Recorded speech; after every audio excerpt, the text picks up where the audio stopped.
What is going on, everybody? Welcome to week 2 of the crypto segment of M3 Movies, Money, and Marijuana. It is Adam. I don't like to call myself an instructor, but I'm the person in charge of this crypto segment, and I really wanted to go through another portion of the basics of crypto, but a little bit more advanced this week. So kind of without further ado, I wanted to really get into, how does crypto move? There's a lot of things attached to really how crypto moves in a sense. And I wanted to really show y'all a kind of visualization of that. So let me just pull up my screen real quick. Boom. Let me get rid of that real quick. All right. So whenever crypto moves, you really don't understand how it moves until you really understand that there's cycles to a market. All right, more specifically an emotional market cycle. What you really have to understand whenever you get into the sense of investing or day trading in general, is that the markets, whether it's corn, whether it's foreign exchange, whether it's commodities, whether it's stocks, cryptocurrencies, they all have one thing in common, and it's that they're geared toward the maximum amount of loss for the most amount of people. This is a perfect visualization of how it does that. Imagine yourself in the eyes of an investor during 2017's Bitcoin bull run, right? Bitcoin breaks its previous all-time high, and now we're in optimism. We're sort of still looking at it because we're unsure whether that's the end of the bull run or not. And then we see it go up just a little bit higher, maybe at 3 times its previous high, like it did back in, like I would say 2 months ago. I believe 2 months ago, it tripled its previous all-time high up to $60,000, a little bit in the mid 60s, almost to 70K. And then it dipped back down to 30,000, which is still more than 1.5 times the previous all-time high back in 2017. Yet people are still shaky. They're still thinking, oh, I don't know. Because what happens is they get in off of FOMO of a movement, okay? As it's breaking the previous high, that's when people get in, and they don't leave any room for the price to go and sell down more so that they can get a better entry before it continues higher during the cycle. See, whenever people have already seen the results, and everybody who is a smart investor senses that they're euphoric, off of their smart decision to get in near the bottom and cash out at the top, everybody still thinks it's going to continue. But in this half of the cycle right here, this is where most people who invest in a market exercise patience at the worst time possible. See, they should have gone out over here.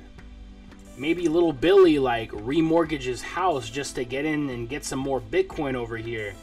But then, it experiences a huge retracement.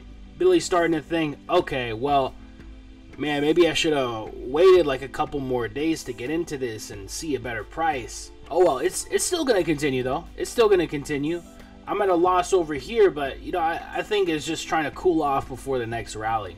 Feeling a little bit of complacency, then anxiety, denial, panic, capitulation, where people are just like, I just want a penny out of this at this point, and never invest in it again. Bitcoin's a scam. All these markets are a scam. I don't know how to look at these things. I don't know how people made money. Who the heck sold? Who the heck shorted the market? People are angry at this point. And at that point, they've been torn apart psychologically and emotionally in a market cycle. See, this is what happened to pretty much the majority of people who invested in Bitcoin back in 2017, not knowing that there's 2 sides to a market. All right, there's always 2 sides to every market. That's how we see price move. All right, there's always 100% of the time a buyer and a seller. Yet people just think there's either buyers or sellers. There's both sides of the market, people. That's how the price moves. So going off a little bit here, I also wanted to mention, the difference between a large market cap, a middle market cap, and a small market cap coin, because there's all sorts of different altcoins out there. And for those of you who don't know what an altcoin really is, or maybe y'all have heard that term kind of thrown around here and there, but not really know or understand exactly what that means, essentially what an altcoin means is any cryptocurrency that is not Bitcoin. Any crypto that's not Bitcoin, that is an altcoin. Ethereum is an altcoin. Cardano is an altcoin. Polkadot, Kusama, Ripple, Dogecoin, it's all altcoins. I shiver every time I say Dogecoin because it's just such an uneducated project. So what I wanted to mention with large, middle, and low market cap coins is think of them relatively to stocks, right? Because a large market cap just means that there is more money locked into there. It's more massively adopted. It moves in a more mature manner on average, Sometimes you can see bigger volatility moves come out of a main cap coin, but less often than a lower market cap coin. Okay, so these large market cap coins, or I like to nickname them the main cap coins, because those are really like the main coins in my portfolio.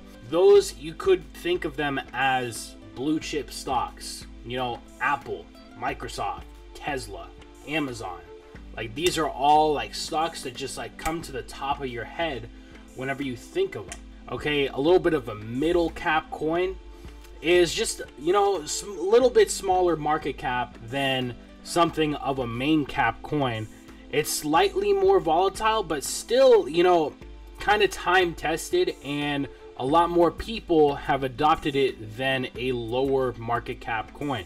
Okay, this could be something similar to like GameStop. All right, but relatively in the crypto space, something like Bitcoin or Ethereum could have the volatility of GameStop without some sort of like Wall Street bets movement come into it and, make a whole meme out of it, because that's just the natural behavior of cryptocurrency at the moment, because it's not so massively adopted. It's still a new technology that's really coming out of its infancy right now. It's evolving and maturing as we speak every single day. So it's really important to be tapped into a source on some new emerging technology like this to keep yourself educated and informed, so you can make those informed decisions and really be smart with your money. Moving on to the last type of coin, that is going to be the low market cap coins, and that's most comparable to like penny stocks, really,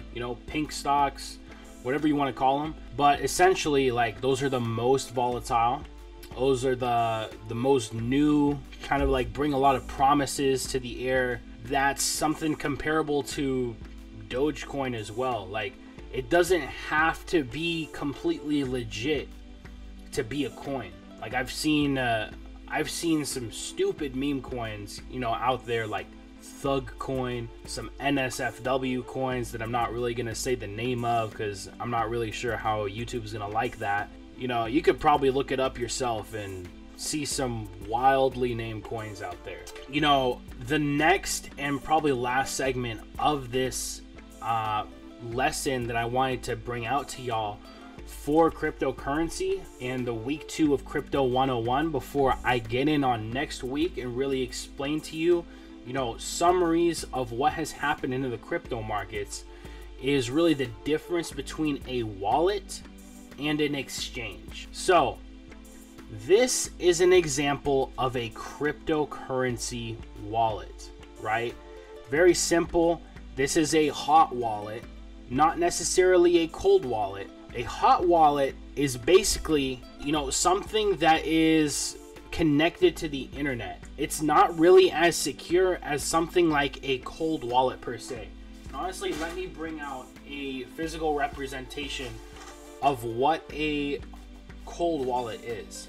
This right here is a ledger, right? This is one of the cold wallets, or a hardware wallet, that you can use to really maximize security in your crypto portfolio. For people that I typically give advice to whenever it comes to crypto, I highly suggest people, like, once they pass that $1,000 mark with their portfolios, to seriously start looking into a cold wallet. Not only is it upping your security, but you're kind of future-proofing your portfolio from people who might have malicious intentions getting close to you in your circle, and, you know, might, without you looking, like, go ahead and, you know, take some crypto, sneak some crypto out of your portfolio, send it over to theirs. I know, like, you might have the best friends in the world, but there's no such thing as being too safe. Now I can sleep easy at night, and knowing that my crypto portfolio is only in control by myself.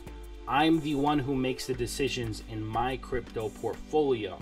The second type of storage of crypto is an exchange. This is just one example of the many types of exchanges that you can use for crypto. This right here is Kraken. And for those of you who don't know, Kraken is actually one of the most tried and true exchanges out there. The network's a little bit slower just because, you know, it's one of the OGs. You know, Bitcoin deposits will take quite a long time, and by quite a long time, I mean like an hour or so. I mean, I guess us millennials and us people who have been born past the 2000 mark have, like, been spoiled by the speed of the internet these days. You know, this right here is essentially like what you can use to seamlessly exchange, buy, and sell crypto all in one place. Also gives you an option to, you know, stake off of that exchange right off the bat. One of the things that I love about this exchange right here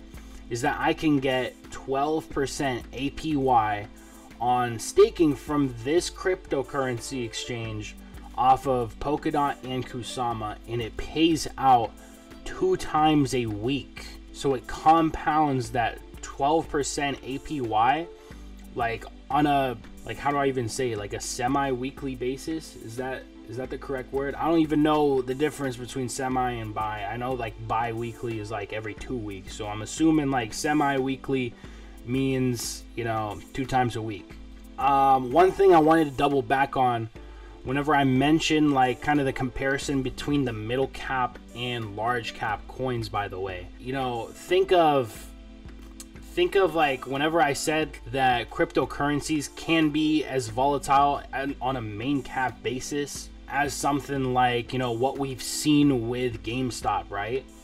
Well, look at Ripple, and whenever the SEC filing came out, you know, it went from something like 75 cents all the way down to 12 cents or so within the very next day. I mean, for some people, they'd be devastated because that's like a 60% drop in price. You know, they went through this whole half of the emotional market cycle within basically a day. I know people were completely panicking. I know some people were angry. And I know some people that were downright depressed. Actually, I know pretty much a person who went through all of these emotions, like, in chronological order too. So it's kind of ridiculous. And, like, what happened whenever Ripple was going back up in price and starting to make a recovery? Right over here, ladies and gentlemen. Disbelief. Nobody really believed that XRP wasn't going to make a comeback until it started approaching and broke its previous all-time high. And now it's resting above its previous all-time high. Nobody really believed that XRP was going to make a recovery from that dip until it broke its previous high at 75 cents. Now it's resting above that high, like, as regular price action continues. You know, just realize this emotional market cycle is something to be very, very wary of if you want to see success in the markets over a long period of time. This is some sort of material that is actually accessible to anybody on the planet who actually looks for it. Like, all I had to do was just Google the words right here, emotional market cycle, and it pops up right there. Like, it's on a website called cryptopotato.com, guys. It's really not that hard to find. You know, with all that being said, this is probably going to be the end of my week 2 segment of the cryptocurrency lessons. You know, I appreciate y'all hopping on. If y'all want to reach out to my Instagram, I'm going to link it in the bio, and you know, you guys can reach out and get some personal advice from me if you guys want that sort of personal mentorship on really how to make yourself an independent investor and trader within this space. You know, I hope y'all have an amazing weekend. Appreciate every single one of y'all for plugging in, and I'll see you next week.